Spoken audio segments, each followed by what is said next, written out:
Hola a todos. Uno de los misterios más interesantes y más intrigantes de los últimos años en la astronomía es el de las ráfagas rápidas de radio.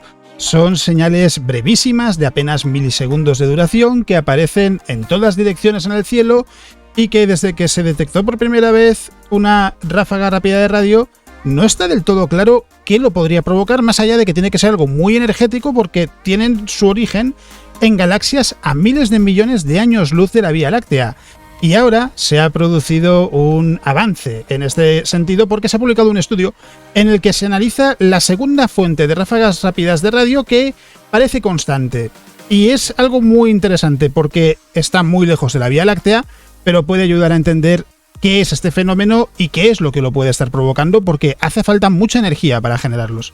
Y la noticia es esta, dice: una fuente de ráfagas rápidas de radio extraña crea nuevas preguntas o plantean nuevas preguntas.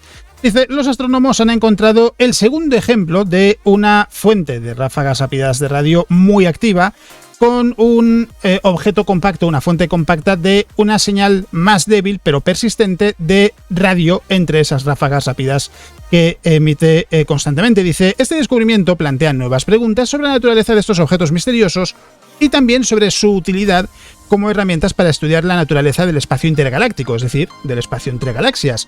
Los científicos han utilizado el Very Large Array y otros telescopios para estudiar el objeto, que se descubrió por primera vez en 2019. El objeto, llamado FRB 190520, hay que decir que este número, esta secuencia numérica, siempre va a ser 6 números. Esto es Fast Radio Burst, es decir, ráfaga rápida de radio, y esto en realidad no es más que la fecha al revés. Primero 2 dígitos para el año, 2 dígitos para el mes y 2 dígitos para el día. Fue encontrado por el radiotelescopio FAST. FAST es la abreviatura de 500 Meter Aperture Spherical Radio Telescope, es decir, radiotelescopio de 500 metros de apertura esférico. Dice, una ráfaga de un objeto que sucedió el 20 de mayo de 2019 y que fue descubierto en datos del telescopio en noviembre de aquel mismo año. Las observaciones posteriores con FAST mostraron que, a diferencia de otras ráfagas rápidas de radio, emite frecuentemente ráfagas de ondas de radio que se repiten. Las observaciones con el Very Large Array en 2020 permitieron determinar la ubicación del objeto y eso permitió que se llevasen a cabo observaciones en el espectro de luz visible, es decir, en el espectro que podemos ver con nuestros ojos, con el telescopio Subaru que se encuentra en Hawái, para mostrar que se encuentra en las afueras de una galaxia enana a casi 3.000 millones de años luz de la Tierra. Aquí hay que decir que estamos hablando ya de una distancia considerable. Normalmente se habla del universo local cuando nos referimos a objetos que están como mucho a unos 1.000 millones de años luz de la Vía Láctea. 3.000 millones de años luz ya es una distancia considerable, ya se aleja de lo que se suele definir como el universo local. Y tiene que ser algo muy potente para poder detectar una señal que se produce a tanta distancia. Y añade el artículo, las observaciones del Very Large Array también encontraron o permitieron determinar que el objeto emite constantemente ondas de radio más tenues, más débiles, entre esas ráfagas rápidas. Las características de este objeto hacen que se parezca mucho a la primera ráfaga rápida de radio cuya posición se pudo determinar también con el Very Large Array en 2016, explica Casey Lowe de Caltech. Este desarrollo, este avance, fue un gran logro, una gran innovación, porque proporcionó la primera información sobre el entorno y distancia a una ráfaga rápida de radio. Sin embargo, su combinación de ráfagas rápidas de radio y emisiones de radio persistentes entre ráfagas procedentes de una región compacta hacían que el objeto de 2016, denominado FRB 121102, estuviese al margen de todas las ráfagas rápidas de radio conocidas hasta ahora. Porque la gran diferencia entre FRB 121102 y todas las ráfagas rápidas de radio que se han detectado después, o casi todas, es que se repite. El resto no, el resto ocurre en una vez y no se han vuelto a detectar. Y eso es lo que hace que este objeto en particular, FRB 121102, fuese tan interesante. Y lo que añade aquí el artículo, lo que dicen los investigadores es: ahora tenemos dos fuentes así y eso permite plantear algunas preguntas muy importantes. Dice Lowe es parte de un equipo internacional de astrónomos que publica sus hallazgos en la revista Nature. No es una revista cualquiera, hay que decir también, si no estáis familiarizados con qué revistas suelen publicar los hallazgos astronómicos más interesantes, Nature, por supuesto, está muy alto en esa lista. Dice, las diferencias entre FRB 190520 y FRB 121102 y todas las otras permite fortalecer o reforzar la posibilidad sugerida anteriormente de que podría haber dos tipos diferentes de ráfagas rápidas de radio. ¿Esto por qué surge? ¿Por qué se plantean dos fuentes diferentes? Muy sencillo. Si hay una fuente de ráfagas rápidas de radio, que es FRB 121102, hasta este hallazgo, que se repite constantemente, y luego hay muchas otras que solo se repiten una vez, parece lógico suponer que debe de haber dos orígenes diferentes para poder explicar por qué una se repite constantemente y sin embargo todas las demás no. Y lo que se preguntan es, ¿son esas fuentes que se repiten diferentes de aquellas que no se han repetido? ¿Qué pasa con esa emisión de radio persistente en FRB 190520, que es muy tenue? ¿Es algo común? Es lo que se pregunta Kashiti Agarwal, un estudiante graduado en la Universidad de Virginia Occidental. Los astrónomos sugieren que podría haber dos mecanismos diferentes que produzcan ráfagas rápidas de radio o que los objetos que las producen puedan estar actuando de manera diferente en momentos diferentes de su evolución. Los principales candidatos, es decir, qué objetos podrían ser o qué fenómenos podrían ser los responsables para las fuentes de ráfagas rápidas de radio, son las estrellas de neutrones, que son los restos densos de estrellas masivas que explotaron y terminaron su vida en forma de supernova, o estrellas de neutrones con campos magnéticos muy intensos, que son lo que se conoce como magnetares. Una característica de FRB 190520, además, pone en duda o hace que nos preguntemos cuál es la utilidad de las ráfagas rápidas de radio a la hora de estudiar el material que se encuentra entre esas fuentes y la Tierra. Los astrónomos a menudo analizan los efectos del material que se encuentra en ese camino entre la fuente y la Tierra en las ondas de radio emitidas por esos objetos lejanos para poder entender mejor cómo es ese material en sí mismo. Dice, uno de estos efectos ocurre cuando las ondas de radio atraviesan el espacio que contiene electrones libres. En ese caso, las ondas de más frecuencia, de frecuencia más alta, viajan más rápidamente que las ondas con una frecuencia más baja. Este efecto, llamado dispersión, se puede medir para determinar la densidad de los electrones en el espacio entre ese objeto y la Tierra, o, si la densidad de electrones es conocida, o se puede suponer cuál es, permite proporcionar una estimación un poco burda de la distancia al objeto. El efecto a menudo se utiliza para poder calcular las distancias a púlsares. Eso no funcionó en el caso de FRB 190520, una medición independiente de la distancia basándose en el efecto Doppler de la luz de esa galaxia, es decir, cómo se está estirando esa luz, básicamente, provocada por la expansión del universo, nos dice que la galaxia se encuentra a casi 3.000 millones de años luz de la Tierra. Sin embargo, la señal de la ráfaga rápida de radio muestra una cantidad de dispersión que normalmente indicaría una distancia de entre 8 y 9.500 millones de años luz, o sea, 3 veces más lejos. Eso quiere decir que hay mucho material cerca de la fuente de ráfagas rápidas de radio que daría lugar a confusión si alguien intentase medir el gas entre galaxias, dice Agarwal. Si ese es el caso con otras fuentes de ráfagas rápidas de radio, entonces no podemos contar o apoyarnos en este fenómeno para poder medir distancias en el universo. Los astrónomos especulan que FRB 190520 podría ser un recién nacido, todavía rodeado por material denso, expulsado por la explosión en forma de supernova que dejó tras de sí una estrella de neutrones. A medida que ese material se disipe, la dispersión de las señales de las ráfagas rápidas de radio también debería reducirse. En este escenario de una fuente recién nacida, añaden los investigadores, estas ráfagas rápidas de radio repetidas podrían ser una característica de fuentes de ráfagas rápidas de radio más jóvenes que, con el paso del tiempo, se van calmando.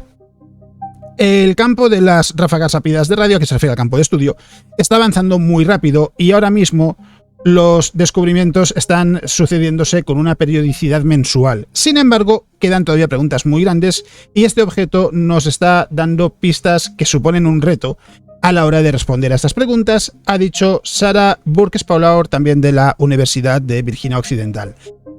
Esto es algo que resulta interesante en cuanto a que desde hace ya unos cuantos años, en realidad desde que se descubrió FRB 121102, se está hablando de las ráfagas rápidas de radio, porque son fenómenos que llaman mucho la atención en el gran público, porque claro, en cuanto oímos una señal de radio ya pensamos en civilizaciones, pensamos en vida inteligente. Lo cierto es, y esto es importante tenerlo en cuenta, hay muchísimas fuentes naturales, incluyendo el Sol, que está aquí al lado está a la vuelta de la esquina, en términos cósmicos, que emiten en el espectro de radio de manera natural. Es decir, hay muchas fuentes naturales que emiten señales de radio, por lo que detectar una señal de radio no es nada especial, no es sorprendente, no es nuevo y no es ni mucho menos desconcertante. Es decir, hay muchas posibilidades que plantear antes de tener que pensar en alienígenas. Sin embargo, el hecho de descubrir una señal que no se sabe qué origen tiene es interesante, porque lógicamente lo que se sigue planteando es, tiene que ser una fuente conocida, una fuente natural, porque sabemos que hay muchas fuentes naturales que emiten señales de radio, no se piensa en civilizaciones.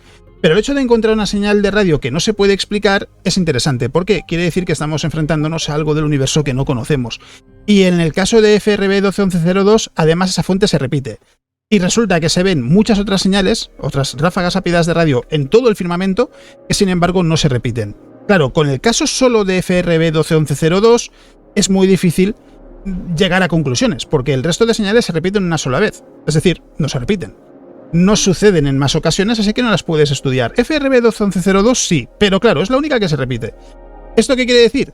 No hay mucho que poder estudiar. Puedes realizar diferentes elucubraciones, pero no puedes concretar qué es lo que sucede en FRB 121102 que no suceda en otros lugares, porque no tienes más ejemplos que sí se repitan. Y aquí es donde esta señal FRB 190520 se convierte en algo muy interesante. También se repite, y primero se puede comparar con FRB 121102, ver cuáles son las diferencias, ver cuáles son los aspectos comunes, y se puede ver también cómo las dos señales juntas se diferencian de aquellas que se repiten solo una vez. De ahí surge ese planteamiento. En un momento dado, antes de que se descubriese esta señal, ya se decía, bueno, es que debe de haber dos fuentes diferentes de ráfagas rápidas de radio. Una que permite que se repita esa señal, que era FRB 121102, y otra que no, que es la que se ve con mucha frecuencia, porque suceden constantemente estas ráfagas rápidas de radio, son un fenómeno muy frecuente en el firmamento. Al entrar en escena FRB 190520 ya se puede empezar a estudiar qué es lo que hace que esas señales se repitan. En este caso, ¿qué es lo que llama la atención a los investigadores? Que algo que se ha sugerido ya en alguna ocasión es que se puede utilizar para determinar distancias a las fuentes de esas señales. Es decir, puede ayudar a entender a qué distancia se encuentra la fuente que emite esas ráfagas rápidas de radio. Y lo que han visto en este caso es, lo positivo es, podemos realizar observaciones también en el espectro visible porque sabemos de dónde viene esta señal. Se estudia el objeto en el espectro visible y resulta que es una galaxia enana a 3.000 millones de años luz. Una fuente en las afueras de esa galaxia enana, lo hemos leído en el artículo, a 3.000 millones de años luz. Y dicen, vale, vamos a aprovechar que tenemos este dato en un método con el espectro visible de una manera que sabemos que es fiable, que sabemos que la distancia es buena. ¿Qué nos dice la estimación de distancia si utilizamos la ráfaga rápida de radio? Lo que nos dice es que debería estar a entre 8.000 y 9.000 millones de años luz, o entre 8.000 y 9.500 millones de años luz. Claro, eso ya es una señal que puede ser preocupante. En cuanto a que a la hora de plantear que las ráfagas rápidas de radio pueden utilizarse para medir distancias en el universo, de repente dicen, no, espérate, que en función de la dispersión es como se calcula la distancia, y lo que estamos viendo es, no, es que esta galaxia enana está a 3.000 millones de años luz, y sin embargo esta fuente lo que nos está diciendo es que está a entre 8.000 y 9.500 millones de años luz. Cuidado, con las señales en las que se haya intentado estimar la distancia puede que tengamos una medición incorrecta, porque no hay ninguna otra manera de poder estimar esa distancia. Y lo que dicen, y eso es lo interesante en este caso, es, ¿y si a lo mejor todo está conectado? ¿Y si a lo mejor todo en realidad es parte de un mismo proceso? Lo que dicen es, puede que esta señal sea una recién nacida y que haya mucho material a su alrededor porque sea producto de una supernova, entre comillas, reciente. Y todavía haya mucho material en torno a esa estrella de neutrones que ha quedado tras la explosión en forma de supernova. Hay que decir, después de una supernova no tiene por qué quedar una estrella de neutrones, puede quedar un agujero negro. Pero en este caso se inclinan por la estrella de neutrones. Y lo que dicen es, hay mucho material en su alrededor, así que eso puede provocar que la dispersión de la señal sea mucho más alta y sea de lo que nos daría una distancia de unos 9.000 millones de años luz, cuando en realidad, si esta medición la hubiésemos llevado a cabo en otro momento, dentro de millones de años, con mucho menos material a su alrededor, a lo mejor la dispersión sí que sería de 3.000 millones de años luz, que es la distancia a la que se encuentra la galaxia. Y lo que dicen aquí, que es lo que me parece muy interesante, es, a lo mejor lo que está sucediendo es, estamos viendo en FRB 121102 y en FRB 190520 dos fuentes que son jóvenes, es decir, su origen es reciente en la escala cósmica, una supernova sucedida no hace mucho tiempo, y en el caso de esas ráfagas rápidas de radio que solo se repiten una vez, es que son lugares mucho más tranquilos en los que esa emisión es mucho más lenta. La periodicidad de esas emisiones es muchísimo más alta. A lo mejor la cifra la pongo yo, no la están planteando los investigadores, solo para intentar ilustrar a lo que me refiero. Vamos a ponerse a lo mejor cada 100 años. Y por eso no se ha visto ninguna que se haya repetido, porque no ha pasado el suficiente tiempo hasta que se vuelva a repetir esa fuente. Y lo que plantean es, a lo mejor lo que sucede es simplemente que hay que esperar a que evolucione y con el paso del tiempo, a medida que vaya envejeciendo esa ráfaga rápida de radio, esa fuente, más bien, poco a poco la periodicidad va a ir aumentando y llegará a un punto en el que se repetirá con tan poca frecuencia que parecerá que se repita una sola vez, como ha sucedido en muchas otras ráfagas rápidas de radio. No es descabellado. Hay muchas más estrellas de neutrones cuya supernova sucedió hace mucho tiempo que estrellas de neutrones cuya supernova sea reciente y tengan todavía mucho material a su alrededor. Eso permitiría explicar por qué hay ráfagas rápidas de radio que solo se repite una vez, y por otro lado, ráfagas rápidas de radio que sí se repiten. Lo interesante en este caso, aunque aquí en el artículo no lo ponen, por lo menos no lo he interpretado yo así, es que querría decir que solo habría una fuente de emisiones, no habría dos fuentes diferentes, dos fenómenos diferentes. Aquí lo que estarían diciendo ellos es que podría ser una única fuente, es decir, todo ser el mismo fenómeno, y lo único que cambia es en qué momento de su vida, en este caso vamos a suponer estrellas de neutrones, se encuentra. Cuando tiene mucho material a su alrededor, tiene una periodicidad mucho más alta; cuando no tiene mucho material a su alrededor, la periodicidad es más baja. En realidad, vale, sí, lo pone aquí. Es lo que se preguntaba Kistig Agarwal, no sé cómo se pronuncia este nombre, ya me disculparéis, pero es lo que dice aquí, sí que estaba. Dice, ¿son esos que se repiten diferentes de los que no se repiten? ¿Qué pasa con la emisión de radio persistente en FRB 190520, que es muy tenue cuando no hay ráfagas rápidas de radio? Es común. Y lo que dice es que puede que haya dos mecanismos diferentes que producen ráfagas rápidas de radio, o que los objetos que las producen actúen de manera diferente en diferentes fases de su evolución, que es lo que comentábamos ahora sobre esas estrellas de neutrones que evolucionan. Claro, la respuesta a día de hoy, ¿cuál es en cuanto a las ráfagas rápidas de radio? No está claro cuál es su origen. Más allá de que tiene que ser un fenómeno muy energético, porque si no, no podríamos detectar una señal a 3.000 millones de años luz, y se han detectado ráfagas rápidas de radio incluso más lejanas, y eso es algo que también llama mucho la atención, porque estamos hablando de cosas que, de hecho, se ha intentado determinar. Hay un estudio de 2018, 2019, si no recuerdo mal, en el que lo que se intentaba determinar era la cantidad de energía necesaria para producir una ráfaga rápida de radio cuyo origen esté a, pues eso, unos 3.000, 4.000 millones de años luz, y a una cantidad de energía disparatada. No había ninguna civilización, por muy avanzada que fuese, que pudiese disponer de tanta energía, era lo que se concluía. Y por tanto eso también permite descartar que pueda ser un origen artificial. Y es algo que no parece que se vaya a resolver pronto, no parece que vayamos a tener en los próximos años una imagen muy clara respecto a esto es un concepto artístico de una ráfaga rápida de radio provocada por una estrella de neutrones, que nos permita entender qué es lo que sucede. Se va a seguir estudiando, porque eso que dicen los investigadores en este estudio en particular, es un campo que está avanzando muy rápidamente, porque cada vez se producen descubrimientos con más frecuencia, y eso lógicamente lo que hace es ampliar la base de datos que se tiene de ráfagas rápidas de radio, y aunque se repitan solo una vez, puedes intentar entender en qué condiciones están sucediendo. Las interesantes, ¿cuáles son? Las que se repiten. Y cuanto más alta sea la frecuencia de descubrimientos, más alta será la posibilidad de encontrar más fuentes que así se repitan, y así se pueda construir mejor una imagen de qué es lo que sucede, qué es lo que provoca que se emitan estas ráfagas rápidas de radio, qué entorno es en el que tiene lugar. Porque también habrá que preguntarse por qué las ráfagas rápidas de radio proceden de X estrellas de neutrones, como pueden ser los magnetares, y sin embargo otras estrellas de neutrones no. O por qué se emiten en X lugares, por qué no se detectan. Es de hecho una pregunta que tiene mucha validez. ¿Por qué se detectan ráfagas rápidas de radio de otras galaxias y sin embargo no se detecta ninguna en la Vía Láctea?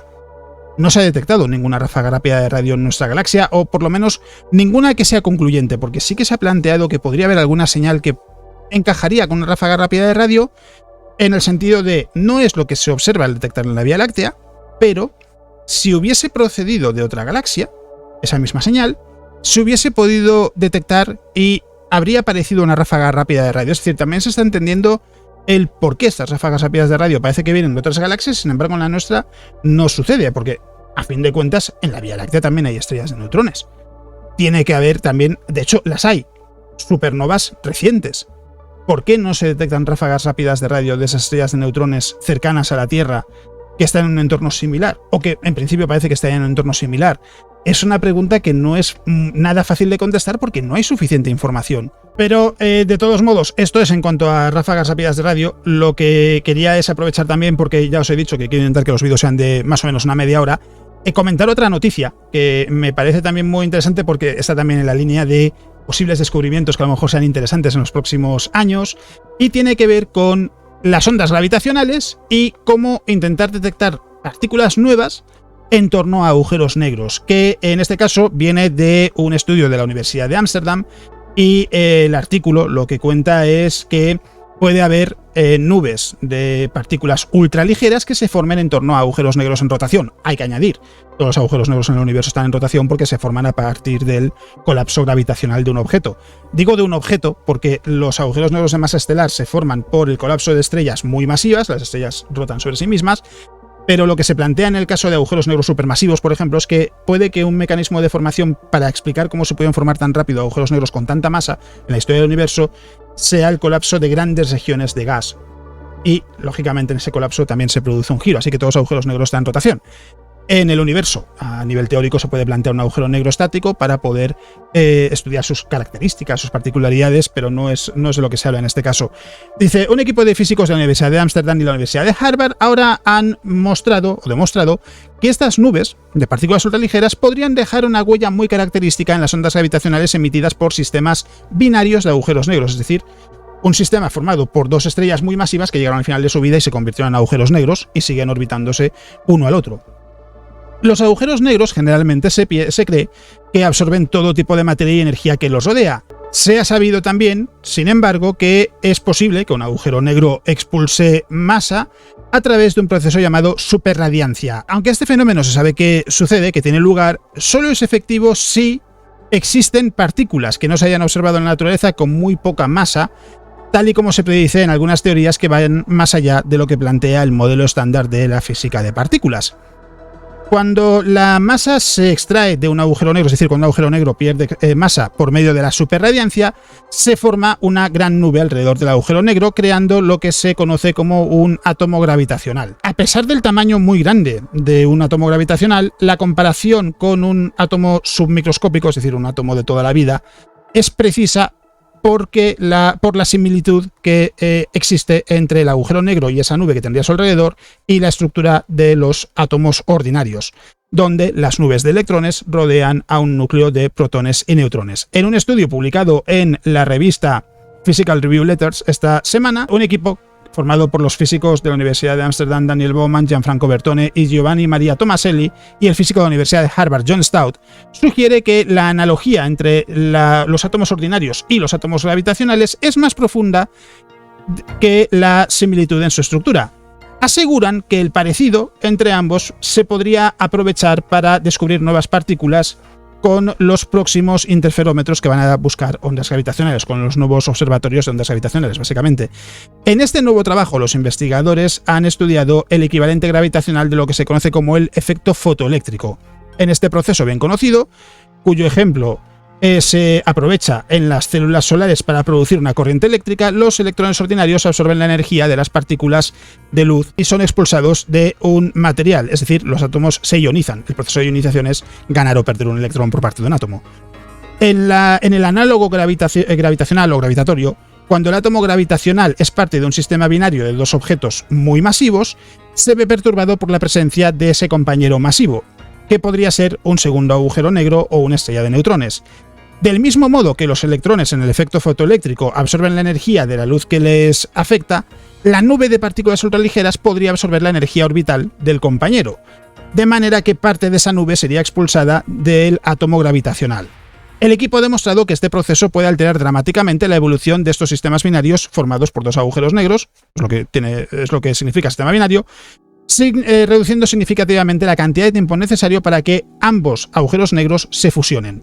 Además, la ionización del átomo gravitacional se ve aumentada o exacerbada a distancias muy específicas en un sistema binario de agujeros negros, lo que permite encontrar características muy marcadas en las ondas gravitacionales que se detecten de este tipo de fusiones en estas condiciones.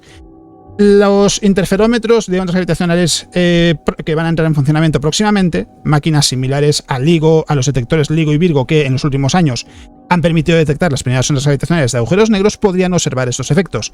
Encontrar las características predichas de átomos gravitacionales proporcionaría un indicio muy claro de la existencia de nuevas partículas ultraligeras. Este artículo puede sonar un poco chino, os voy a decir la verdad. Lo que quiere decir básicamente, lo que están diciendo es, el conjunto del agujero negro más esa nube de partículas ultraligeras, si es que existe, es comparable a lo que observamos con un átomo en miniatura y los electrones a su alrededor. Es una estructura muy similar. Y lo que dicen es, teniendo en cuenta cómo funcionan estos electrones en el efecto fotoeléctrico, se puede trasladar lo mismo que sucede en el mundo microscópico y que se utiliza en células solares al mundo de lo muy grande, al mundo de estos agujeros negros con esas nubes de partículas ultraligeras a su alrededor, para poder entender qué impacto deberían tener. Y estas nubes de partículas ultraligeras que se podrían desprender parcialmente de un agujero negro en un sistema binario afectaría a las ondas gravitacionales que se emitiesen cuando se produjese la fusión de esos dos agujeros negros en un sistema binario, así que así se podría determinar que existen estas partículas ultraligeras. Es muy importante tener presente que, lo dice aquí al principio del artículo y es importante rescatarlo, dice, aunque este fenómeno se sabe que ocurre, el de la superradiancia, dice, solo es efectivo si existen partículas nuevas no observadas hasta ahora, es decir, no se sabe si existen, con muy poca masa, tal y como se predice en diferentes teorías que van más allá del modelo estándar. Es decir, estamos hablando de algo teórico, estamos hablando de algo hipotético. No se sabe si estas partículas ultraligeras existen porque no se han observado. Hay motivos para pensar que quizás sí podrían existir, y lo que dicen es, si realmente es así, un lugar donde podríamos encontrar esas partículas ultraligeras es en agujeros negros, que por medio de este proceso de la superradiancia crearían una nube de partículas ultraligeras a su alrededor, y esa nube podría descomponerse parcialmente en algún momento, y ese proceso se podría detectar en las ondas gravitacionales emitidas por una fusión de agujeros negros en los que se haya producido esta característica, porque se va a notar en las ondas gravitacionales que este fenómeno ha tenido lugar. Y añaden, pero para poder detectar este fenómeno es necesario esperar a los observatorios nuevos de ondas gravitacionales. ¿Esto a qué se reduce? Para que no nos volvamos locos, porque es un artículo que puede ser bastante técnico en ocasiones. Lo que quiere decir básicamente es posible que con los nuevos observatorios de ondas gravitacionales, que son más precisos que LIGO y Virgo, son más sensibles, se pueda determinar que existen partículas ultraligeras, lo cual sería un hallazgo muy interesante porque permitiría lógicamente ampliar el campo de conocimiento del universo, de la imagen que tenemos del universo, y nos ayudaría a entender mejor cómo es el cosmos también en la escala más pequeña. Pero hay que ver si realmente estas partículas existen. Así que es un artículo que quería mencionar. No es especialmente elaborado en cuanto a que solo comenta que este fenómeno, si se produjese, tiene similitudes con el efecto fotoeléctrico de los átomos a pequeña escala, y que es algo que puede permitir determinar que sí, que existen estas partículas ultraligeras en torno a agujeros negros. Claro, esto hay que ver si realmente es así con esas observaciones de los observatorios que detectan ondas gravitacionales, y hasta que no entren en funcionamiento los nuevos observatorios no se va a poder saber si realmente esta hipótesis puede tener validez o no, si realmente se podría detectar nuevas partículas alrededor de agujeros negros con ondas gravitacionales. Habrá que ver, a lo mejor tienen razón, pero va a haber que esperar todavía una buena temporada para saber si es así, porque primero tienen que entrar en funcionamiento estos observatorios, después hay que detectar ondas gravitacionales de fusiones de agujeros negros con estos observatorios, y después ver si en esas ondas gravitacionales existen las huellas de estas nubes de partículas ultraligeras. Así que habrá que esperar, habrá que ver qué sucede. Pero algo que tiene en común con la noticia de las ráfagas rápidas de radio es que también nos va a tocar esperar en este sentido, en este campo, porque hay que ver qué es lo que sucede en el campo de las ráfagas rápidas de radio a medida que se van añadiendo más ráfagas rápidas de radio, que se van añadiendo más fuentes, y con suerte en no mucho tiempo se vayan añadiendo más fuentes que se repitan, porque eso va a permitir tener una imagen muy detallada de qué es lo que sucede en el entorno de esas fuentes de ráfagas rápidas de radio que se repiten, y ver hasta qué punto hay diferencias o no, o que se puede entender que las separa y las diferencia de las fuentes que solo se han repetido una vez. Es solo un ejemplo de dos aspectos en los que lo único que se puede hacer es esperar. Es lo malo de la ciencia, a veces lo que hay que hacer es esperar y simplemente dejar que la tecnología avance y que se recojan más datos y se tenga una imagen mucho más completa, y ver qué es lo que se determina. Pero en cuanto a ráfagas rápidas de radio, se sigue sin plantear, lógicamente, que pueda ser de origen artificial en algún caso, porque primero son muy frecuentes y segundo, haría falta una cantidad de energía descomunal, porque todas se han detectado desde más allá de la Vía Láctea, y por otro lado, la búsqueda de nuevas partículas, la búsqueda de ampliar los horizontes del universo en cuanto a conocimiento, es algo que sigue en marcha, es algo que lleva en marcha desde hace muchos años y que no se va a detener en las próximas décadas porque siempre hay lugares donde se pueden plantear nuevas partículas, nuevos mecanismos, y es con cosas así como, por ejemplo, las ondas gravitacionales, cómo se llega a esos descubrimientos. Así que habrá que prestar atención a lo que pase en los próximos años. Dicho esto, esto es lo que os quería contar en el vídeo de hoy, pero no quiero despedirme sin recordar que he añadido los recordatorios habituales en el vídeo y que además, ya sabéis, estoy en TikTok también desde hace unas 2 semanas más o menos, y que tenemos un servidor de Discord. Lo he comentado en el canal aquí en YouTube esta semana, en el muro de comunidad, pero es verdad que está un poco escondido, así que a lo mejor no lo habéis visto, lo comento aquí también. Si vais a comunidad aquí en YouTube, está ese mensaje que puse hace unos días y ahí podéis encontrar el enlace para entrar en Discord si queréis. Es donde está la comunidad reunida de todos los lugares, es decir, de aquí de YouTube, del podcast, de Twitch, y es un lugar donde hablamos de astronomía, por supuesto, pero también de muchas otras cosas, de series, de videojuegos, de música, de cocina, se habla de deportes, se habla de todo, se habla absolutamente de todo, y es un lugar en el que yo puedo estar en contacto con vosotros permanentemente porque es un chat. Si no conocéis Discord, es una plataforma como los antiguos chats y es un muy buen lugar para estar en contacto, no solo conmigo, sino con el resto de la comunidad, porque ya os digo, siempre hay movimiento y siempre se está compartiendo información, se publican noticias interesantes, etcétera. Así que si os interesa, ya sabéis, podéis ir a la pestaña de comunidad, ahí tenéis el enlace y os podéis unir a Discord cuando queráis, porque allí también vais a estar al tanto de cuando subo los vídeos aquí en YouTube, y también cuando publico los podcasts, cuando publico los artículos en el blog, cuando hago directo en Twitch. Ahí vais a poder tener una imagen muy completa de cuando estoy en directo. Pero dicho esto, no quiero robaros más tiempo, así que, como siempre, muchas gracias por estar ahí, muchas gracias por ser parte de la comunidad, muchas gracias por estar ahí día a día. Tengo que deciros además que esta semana he metido la pata con un vídeo que ha salido como vídeo normal y no como vídeo corto, porque dura exactamente 1 minuto, y resulta que YouTube, si dura 1 minuto exactamente, ya no lo considera vídeo corto. O sea, el límite en realidad es menos de 1 minuto. Y salió como vídeo normal, pero cuando me di cuenta ya llevaba un par de horas publicado y no me parecía lógico borrarlo porque además estaba funcionando bien. Así que, bueno, gajes del oficio, ¿qué le vamos a hacer? Así que, para terminar, lo que digo siempre, si estáis viendo el vídeo en fin de semana, que disfrutéis de lo que quede de fin de semana, y si no es así, pues que espero que no quede mucho hasta el fin de semana. Espero que podáis descansar pronto. Muchas gracias por elegir el vídeo para haceros compañía en este rato. Muchas gracias por estar ahí. Y eso es lo que os quería contar en el vídeo de hoy. Nos vemos.